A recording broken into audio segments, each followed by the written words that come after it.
Welcome back to Sangamithra TNPSC. Hello friends, இன்றைக்கி நம்ம என்ன டாபிக் பார்க்க போகிறோம்னு பார்த்தீங்கன்னா மே மந்தோட இம்பார்ட்டன்ட் கரண்ட் அஃபேர்ஸ் தான் பார்க்க போகிறோம். இந்த வீடியோவில் பார்த்தீங்கன்னா 30 இம்பார்ட்டன்ட் கொஸ்டின்ஸ் தான் பார்க்க போகிறோம். 30 இம்பார்ட்டன்ட் கொஸ்டின்ஸ் வித் ஆன்சர் எக்ஸ்பிளனேஷனோட பார்க்க போகிறோம். வாங்க இப்போ நம்ம வீடியோக்குள்ளே போகலாம். அதுக்கு முன்னாடி நம்ம சேனலை சப்ஸ்கிரைப் பண்ணாதவங்க சப்ஸ்கிரைப் பண்ணிக்கோங்க. முதல் கேள்வி, தற்போதைய உச்ச நீதிமன்றத்தின் அதிகபட்ச நீதிபதிகளின் எண்ணிக்கை எவ்வளோன்னு பார்த்தீங்கன்னா 37. டோட்டலாக உச்ச நீதிமன்றத்தில் 37 நீதிபதிகள் ப்ளஸ் ஒரு தலைமை நீதிபதி இருக்கார். அவரோட சேர்த்து டோட்டலாக 38. ஆர்டிகல் 124(2) என்ன சொல்கிறதுன்னு பார்த்தீங்கன்னா உச்ச நீதிமன்ற நீதிபதிகளை நியமனம் செய்பவர் இந்திய குடியரசுத் தலைவர். ஆர்டிகல் 124 பார்த்தீங்கன்னா உச்ச நீதிமன்றத்தோட அமைப்பை பற்றி சொல்லும். அதிலே பிரிவு 2 என்ன சொல்லுதுன்னு பார்த்தீங்கன்னா உச்ச நீதிமன்ற நீதிபதிகளை நியமனம் செய்பவர் யாருன்னு பார்த்தீங்கன்னா இந்திய குடியரசுத் தலைவர். அவருக்கு பதவி பிரமாணம் செய்து வைப்பவர் யாருன்னு பார்த்தீங்கன்னா இந்திய தலைமை நீதிபதி. தற்போதைய உச்ச நீதிமன்ற நீதிபதிகளின் எண்ணிக்கை 37 ப்ளஸ் 1 தலைமை நீதிபதியோடு சேர்த்து 38. உச்ச நீதிமன்ற நீதிபதிகளை நியமனம் செய்பவர் இந்திய குடியரசுத் தலைவர். ஆர்டிகல் 124(2) பகுதி 2 சொல்லுது. நீதிபதிகளின் பதவி பிரமாணம் செய்து வைப்பவர் யாருன்னு பார்த்தீங்கன்னா இந்திய தலைமை நீதிபதி. அது மட்டும் இல்லாமல் இது எதன் அடிப்படையில் கொண்டு வந்திருக்காங்கன்னு பார்த்தீங்கன்னா உச்ச நீதிமன்ற நீதிபதிகளின் எண்ணிக்கை சட்டம் 2026 படி கொண்டு வந்திருக்காங்க. இதுக்கு முன்னாடி பார்த்தீங்கன்னா 2019 ஒரு சட்டம் கொண்டு வந்திருப்பாங்க. அதன்படி 31 34 நீதிபதிகளின் எண்ணிக்கை உயர்த்தப்பட்டுச்சு. எப்போ 2019. இப்போ 2026 கொண்டு வந்த சட்டத்தின்படி 34 37 நீதிபதிகளின் எண்ணிக்கை உயர்ந்திருக்கு. அடுத்த கேள்வி, 2026 ஏப்ரல் 23 நடைபெற்ற தமிழ்நாடு சட்டமன்ற தேர்தலில் மாநிலம் முழுவதும் எத்தனை வேட்பாளர்கள் போட்டியிட்டனர்? நம்ம எல்லாருக்குமே தெரியும், தமிழ்நாட்டில் பார்த்தீங்கன்னா ஏப்ரல் 23 2026 எலெக்ஷன் நடந்துச்சு. நம்ம எல்லாருமே ஓட்டு போட்டிருப்போம். டோட்டலாக எத்தனை வேட்பாளர்கள் அங்கே போட்டிட்டு இருக்காங்க அப்படின்னு பார்த்தீங்கன்னா 4032 வேட்பாளர்கள் போட்டியிட்டிருக்காங்க. அடுத்த கேள்வி, இந்திய தேர்தல் ஆணையத்தின்படி தமிழ்நாட்டில் ஒட்டுமொத்த வாக்குப்பதிவு சதவீதம் எவ்வளவு? ஓட்டு போட்டோம், இப்போ அதோட வாக்குப்பதிவு சதவீதம் எவ்வளோ அப்படின்னு தெரிஞ்சுக்கலாம். எவ்வளோன்னு பார்த்தீங்கன்னா 86.03%. அதாவது 86.03 அப்படிங்கிறது தபால் ஓட்டுகளையும் சேர்த்து, அதாவது அந்த மிஷினில் எலக்ட்ரோ ஓட்டல் மிஷின் இருக்குல்ல, அந்த மிஷினில் பதிவான ஓட்டு எவ்வளோ அப்படின்னு பார்த்தீங்கன்னா 85.01%. தமிழ்நாட்டில் ஒட்டுமொத்த வாக்குப்பதிவு சதவீதம் எவ்வளோ அப்படின்னு பார்த்தீங்கன்னா 86.03%. பதிவான வாக்குகள் எவ்வளோன்னு கேட்டிங்கன்னா, அதாவது தபால் வாக்குகளை தவிர்த்து வாக்குப்பதிவு சதவீதம் எவ்வளோன்னு பார்த்தீங்கன்னா 85.01%. அடுத்த கேள்வி, ஜோசப் விஜய் தமிழ்நாட்டின் எத்தனையாவது முதலமைச்சர்? ஜோசப் விஜய் பார்த்தீங்கன்னா தமிழ்நாட்டின் எத்தனையாவது முதலமைச்சர் அப்படின்னு பார்த்தீங்கன்னா 15வது முதலமைச்சர், 17வது சட்டமன்றம் பார்த்தீங்கன்னா 17வது சட்டமன்றம். இவர் 17வது முதலமைச்சர் ஆவார். ஆர்டிக்கல் 164 படி ஒரு மாநிலத்தின் முதலமைச்சரை ஆளுநர் பதவி பிரமாணம் செய்து வைப்பார். ஆர்டிக்கல் 164 படி ஒரு மாநிலத்தின் முதலமைச்சரை ஆளுநர் பதவி பிரமாணம் செய்து வைப்பார். அடுத்து, தமிழ்நாட்டின் தற்போதைய அட்வொகேட் ஜெனரல் யார்? தமிழ்நாட்டின் தற்போதைய அட்வொகேட் ஜெனரல் யாருன்னு பார்த்தீங்கன்னா விஜய் நாராயணன் அட்வொகேட் ஜெனரல் அப்படிங்கிறவங்க தமிழ்நாட்டின் அரசின் தலைமை வழக்கறிஞர். இப்போ யார் இருக்காரு அப்படின்னு பார்த்தீங்கன்னா விஜய் நாராயணன் மே 2026 பதவியேற்றிருக்காரு. இதை பற்றி சொல்கிற ஆர்டிக்கல் பார்த்தீங்கன்னா 165வது ஆர்டிக்கல்.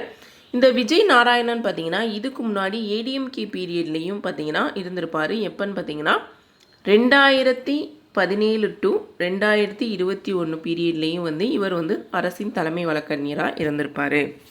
அடுத்து, சோழர் கால ஆனைமங்கலம் செப்பேடுகள் எந்த நாட்டிலிருந்து மீண்டும் இந்தியாவிடம் ஒப்படைக்கப்பட்டது? அதாவது சோழர் காலத்தோடு சேர்ந்த ஆனைமங்கலம் செப்பேடு பார்த்தீங்கன்னா நெதர்லாந்து நாட்டிலேருந்து இந்தியாவுக்கு மே மாதம் ஒப்படைச்சிருக்காங்க. இது நெதர்லாந்தில் லைட்டன் பல்கலைக்கழகத்தில் உள்ள அருங்காட்சியகத்தில் இருந்திருக்கு. அதை இந்தியாவிடம் இப்போ அவங்க திருப்பி கொடுத்துருக்காங்க. இது 11ஆம் நூற்றாண்டை சேர்ந்த ஒரு செப்பேடு. இது பார்த்திங்கன்னா சுமார் 300 ஆண்டுகள் வந்து பழமையானது. 11ஆம் நூற்றாண்டை சேர்ந்தது. 300 ஆண்டுகள் பழமையானது. யாருடைய காலத்தோடன்னு பார்த்திங்கன்னா ராஜராஜன் மற்றும் ராஜேந்திர சோழன் அவர்களுடைய காலத்தோடு சேர்ந்தது. அடுத்த கேள்வி, இந்தியாவின் முதல் எழுத்தறிவு பெற்ற மாநிலம் எது? இந்தியாவின் முதல் எழுத்தறிவு பெற்ற மாநிலம் எதுன்னு பார்த்தீங்கன்னா சிக்கிம். அது மட்டும் இல்லாமல் முதல் காகிதம் இல்லாத நீதிமன்றம் எந்த மாநிலத்தில் கொண்டு வந்திருக்காங்க அப்படின்னு பார்த்தீங்கன்னா சிக்கிமில் தான். 2 கேள்விக்கும் இந்த ஆன்சர் தான். இந்தியாவின் முதல் எழுத்தறிவு பெற்ற மாநிலம், முதல் முழு எழுத்தறிவு பெற்ற மாநிலம் எதுன்னு பார்த்தீங்கன்னா சிக்கிம். காகிதமில்லா நீதித்துறை கொண்டுள்ள மாநிலமும் சிக்கிம் தான். இதை எந்த ஸ்கீம் படி கொண்டு வந்திருப்பாங்கன்னு பார்த்தீங்கன்னா உல்லாஸ் அப்படிங்கிற ஒரு ஸ்கீம் வந்து கொண்டு வந்திருப்பாங்க அந்த மாநிலத்தில். எப்போன்னு பார்த்தீங்கன்னா நவம்பர் 14, 2022. அதன்படி 15 வயசுக்கு மேற்பட்டவங்களுக்கு வந்து பாதியிலே வந்து கல்வியை தொடராமல் இருந்திருப்பாங்களோ அவங்களுக்கு வந்து எழுத்தறிவு சொல்லிக் கொடுக்குறது மூலம் வந்து அவங்க மாநிலத்தை வந்து இம்ப்ரூவ் பண்ணலாம் அப்படின்னு சொல்லிட்டு இந்த திட்டத்தை வந்து கொண்டு வந்துருக்காங்க. இதோட ஃபுல் ஃபார்ம் என்னன்னு பார்த்தீங்கன்னா understanding form life long learning for all in society அப்படிங்கிறது தான் இதோட ஃபுல் ஃபார்ம். எப்போ இது அறிவிச்சிருக்காங்கன்னு பார்த்தீங்கன்னா மே 27, 2026 பார்த்தீங்கன்னா முழு எழுத்தறிவு பெற்ற மாநிலமாக அறிவிச்சிருக்காங்க. அடுத்து, பெண்களுக்கு அதிகாரமளித்தல் குழு முதலில் எந்த ஆண்டு ஏற்படுத்தப்பட்டது? பெண்களுக்கு அதிகாரமளித்தல் குழு பார்த்தீங்கன்னா ஏப்ரல் 29, 1997 11வது மக்களவையில் வந்து ஏற்படுத்தியிருப்பாங்க. இந்த பெண்களுக்கு அதிகாரமளித்தல் குழு பார்த்தீங்கன்னா டோட்டலாக 30 உறுப்பினர்களை வந்து தேர்ந்தெடுப்பாங்க. மக்களவையில் வந்து 20, மாநிலங்களவையில் 10 உறுப்பினர்களை சேர்த்து டோட்டலாக 30 பெண் உறுப்பினர்களை சேர்த்து ஒரு பெண்களுக்கு அதிகாரமளித்தல் குழு அப்படின்னு சொல்லி ஒரு குழு அமைப்பாங்க. இந்த குழு பார்த்திங்கன்னா அதிகபட்சமாக ஓராண்டு காலம் வந்து அந்த அவையில் இருக்கும். அதுக்கப்புறம் வந்து திருப்பி மாற்றி அமைப்பாங்க. முதல்ல எப்போ ஏற்படுத்துன்னு பார்த்தீங்கன்னா ஏப்ரல் 29, 1997. அடுத்து, தேசிய தொழில்நுட்ப தினம் எப்போது கொண்டாடப்படுகிறது? தேசிய தொழில்நுட்ப தினம் பார்த்திங்கன்னா மே 11ஆம் தேதி கொண்டாடுறாங்க. ஏன் இதை மே 11 கொண்டாடுறாங்க அப்படின்னு பார்த்தீங்கன்னா 1998 பார்த்தீங்கன்னா பொக்ரான் 2 அணுக்கரு ஏவுகணை வந்து சோதனை நடத்தியிருப்பாங்க. பொக்ரான் 2 அணுக்கரு ஏவுகணை சோதனை, அதை நினைவு கூறும் வகையில் தான் இந்த தினம் கொண்டு வரப்படுகிறது, தேசிய தொழில்நுட்ப தினம். இந்த வருஷத்துக்கான தீம் என்னன்னு பார்த்தீங்கன்னா அனைவரையும் உள்ளடக்கிய வளர்ச்சிக்கான பொறுப்பான புத்தாக்கம். அனைவரையும் உள்ளடக்கிய வளர்ச்சிக்கான பொறுப்பான புத்தாக்கம். அடுத்து, சிக்கிம் மாநில தினம் எப்போது கொண்டாடப்படுகிறது? சிக்கிம் மாநில தினம் பார்த்தீங்கன்னா மே 16ஆம் தேதி ஒவ்வொரு ஆண்டும் கொண்டாடுறாங்க. இது எப்போ அமைச்சிருக்காங்கன்னு பார்த்தீங்கன்னா 36வது அரசியலமைப்பு திருத்த சட்டத்தின்படி சிக்கிம் மாநிலம் வந்து கொண்டு வந்திருப்பாங்க. 36வது அரசியலமைப்பு திருத்த சட்டம் 1975ஆம் ஆண்டு நாட்டின் 22வது மாநிலமாக சிக்கிம் மாநிலம் வந்து உருவாகியிருக்கும்.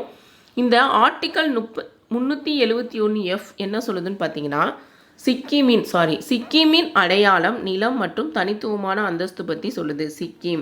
சிக்கிம் மாநிலத்தோட அடையாளம், நிலம் மற்றும் தனித்துவமான அந்தஸ்து பற்றி கூறுகிறது.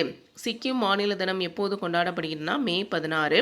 36வது அரசியலமைப்பு திருத்த சட்டம் 1975ஆம் ஆண்டு இந்த மாநிலம் வந்து உருவாக்கியிருக்கும். 22வது மாநிலமாக கொண்டு வந்திருப்பாங்க. ஆர்டிக்கல் 371F சிக்கிமின் அடையாளம், நிலம் மற்றும் தனித்துவமான அந்தஸ்து ஆகியவை பற்றி கூறுகிறது. அடுத்து, ரவீந்திரநாத் தாகூரின் 165வது பிறந்த தினம் எப்போது கொண்டாடப்பட்டது? எப்போதுன்னு பார்த்தீங்கன்னா மே 7. 1861ஆம் ஆண்டு மே 7ஆம் தேதி தான் பார்த்தீங்கன்னா ரவீந்திரநாத் தாகூர் வந்து பிறந்திருப்பாங்க. ஒவ்வொரு ஆண்டும் மே 7ஆம் தேதி ரவீந்திரநாத் தாகூர் தினம் வந்து கொண்டாடப்படுகிறது.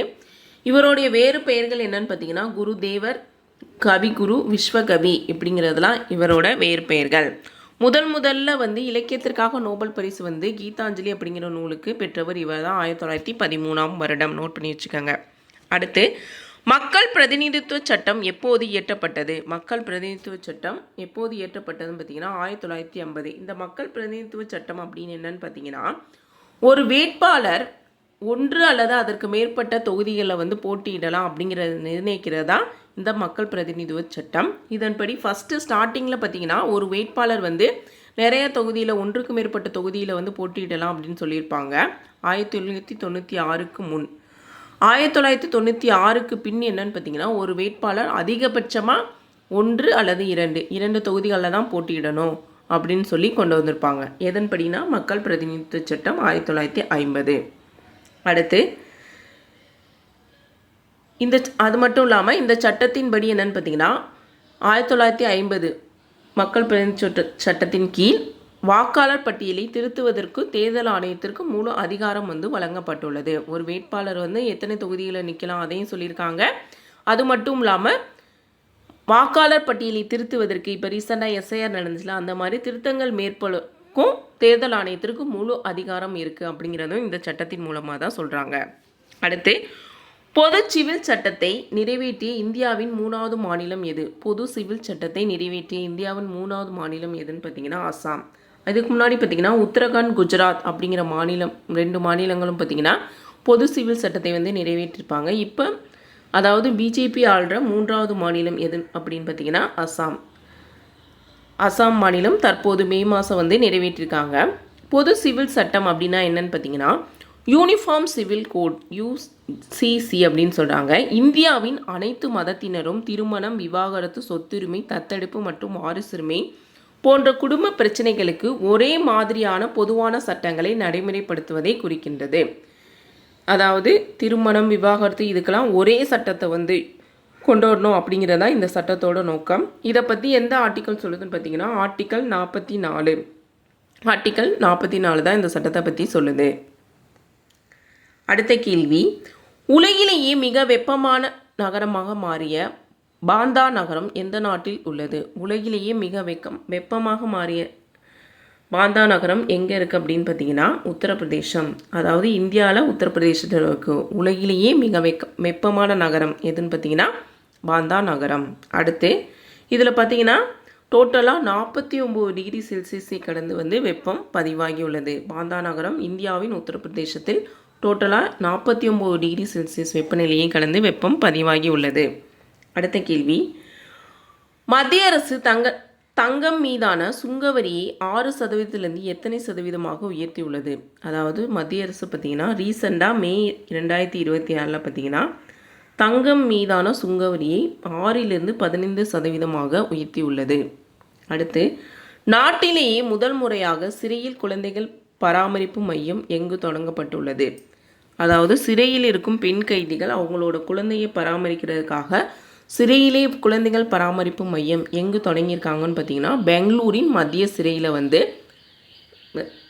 திறந்திருக்காங்க. ஒரு குறிப்பிட்ட காலம் வரைக்கும் இந்த குழந்தைகள் அந்த பராமரிப்பு அறையில் வச்சுட்டு அதுக்கப்புறம் அவங்களோட சொந்தக்காரவங்க யாராவது அவங்கள்ட்ட அனுப்பிச்சிடுவாங்க. அப்படி இல்லைன்னா இந்த மாதிரி ஏதாவது ஆசிரமத்தில் சேர்த்து அவங்களோட மேற்கொண்டு படிப்புக்கு உதவுறதுக்காக இந்த ஸ்கீம் கொண்டு வந்திருக்காங்க. எங்கேன்னு பார்த்தீங்கன்னா பெங்களூர் மத்திய சிறை. அடுத்து ஆசிய பசிபிக் பாதுகாப்பு உச்சி மாநாடு எங்கு நடைபெற்றது? ஆசிய பசிபிக் பாதுகாப்பு உச்சி மாநாடு எங்கே நடைபெற்றுச்சுன்னு பார்த்தீங்கன்னா சிங்கப்பூரில். டோட்டலாக 44 நாடுகளை சேர்ந்த பிரதிநிதிகள் இதில் கலந்துக்கிட்டாங்க. எப்போன்னு பார்த்தீங்கன்னா மே 30, 2026 நடைபெற்றிருக்கு.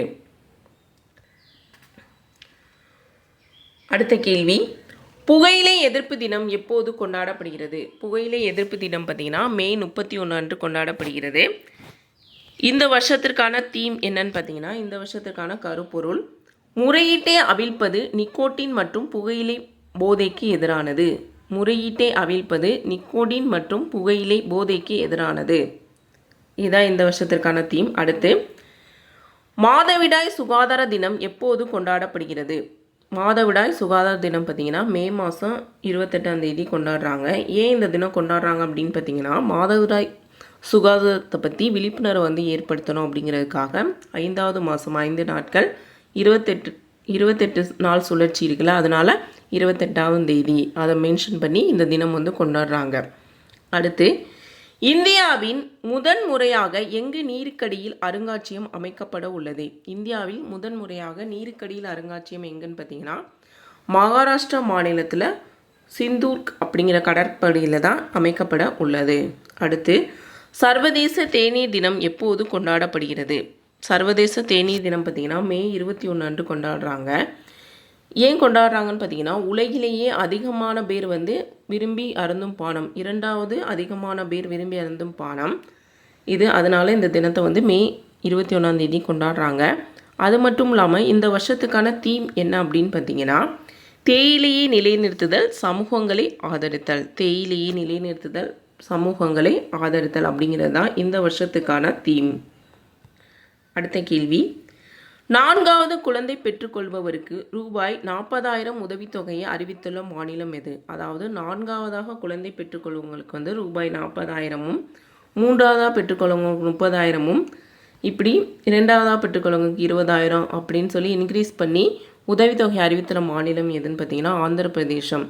ஏன் அப்படின்னு பார்த்தீங்கன்னா ஆந்திர பிரதேசத்தோட பாப்புலேஷன் வந்து கம்மியாகிட்டு இருக்கிறதுனால அதை இன்க்ரீஸ் பண்ணுறதுக்காக இந்த மாதிரி ஸ்கீமை வந்து அந்த கவர்மெண்ட் வந்து அறிவிச்சிருக்காங்க.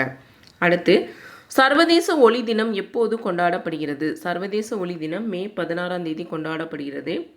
இந்த வருஷத்துக்கான தீம் என்னன்னு பார்த்தீங்கன்னா நிலையான எதிர்காலத்திற்கான ஒளி. நிலையான எதிர்காலத்திற்கான ஒளி. அடுத்து, புதிய ஊரக வேலைவாய்ப்பு திட்டம் எப்போது அமல்படுத்தப்பட்டது?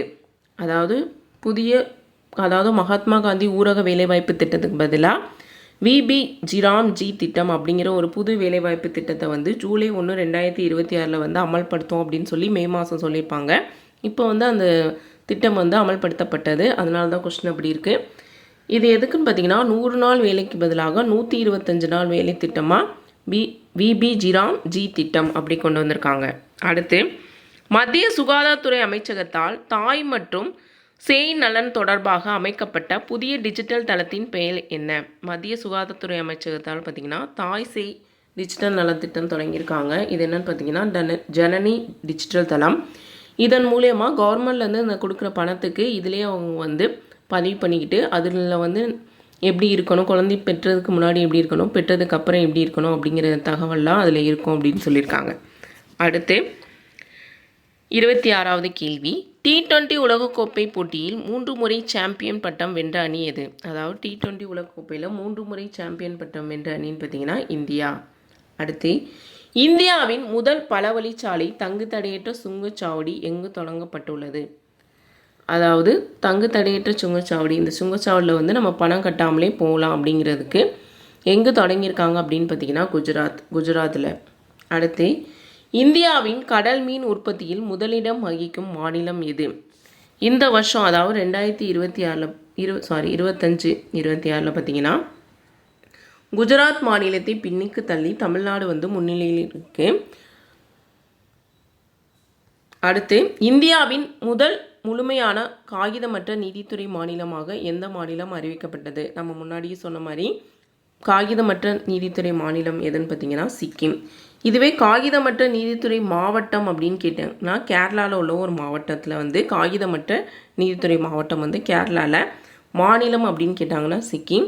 அது மட்டும் இல்லாமல் சிக்கிமோட முழு எழுத்தறிவு, அதாவது இந்தியாவின் முதல் முழு எழுத்தறிவு பெற்ற மாநிலமும் சிக்கிம் தான்.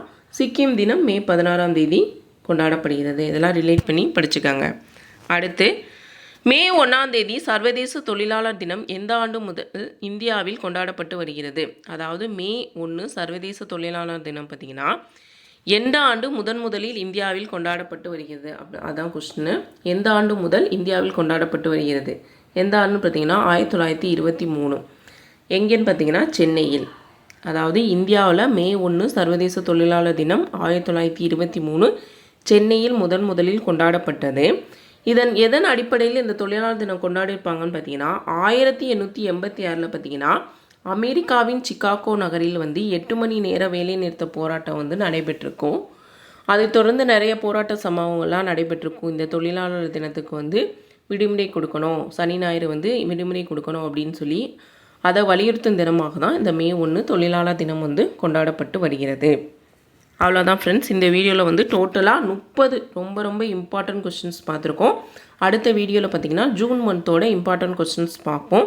தேங்க்யூ. இந்த வீடியோ உங்களுக்கு பிடிச்சிருந்தா லைக் பண்ணுங்கள். அதோட இது PDF லிங்கை நான் டிஸ்கிரிப்ஷனில் கொடுக்குறேன், வேணுங்கிறவங்க டவுன்லோட் பண்ணிக்கோங்க. தேங்க்யூ.